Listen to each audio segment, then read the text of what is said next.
Pension తీసుకుంటావు కదా, అదే రేపు పొద్దున్న తీసుకోవాలి. రేపు ఆధార్ కార్డు తీసుకొని ఆటోలు పెడతా కదా మీరు, నడిచిపోకుండా ఆటోలు పెడతా. ఆటో నేను పెడతా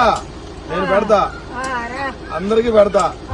నిన్ను కారులో ఎక్కించుకొని పోతా, సరేనా?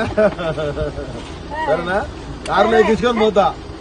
ఊర్లో 10 ఆటోలు పెడుతున్నా, పోయి ముసలి వాళ్ళందరూ పెన్షన్ తీసుకొని వచ్చేయండి. పొద్దున్నే ఎన్నింటికి?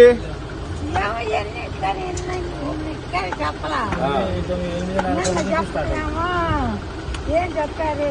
పంచాయతీ రామన్నారు. ఇయ్యాలేమో ఆధార్ కార్డు తీసుకొని రేపు పొద్దున్నే ఆటో వచ్చింది, 10 ఆటోలు పెడతా ఊర్లో. శుభ్రంగా ముసలా ముద్దుకోలు పోయి పెన్షన్ తీసుకొని రండి, సరేనా? ఏడా ఉండు, గిరిగాడ చెక్కించుకెళ్తాను నేను, సరేనా? జాగ్రత్త. చలో.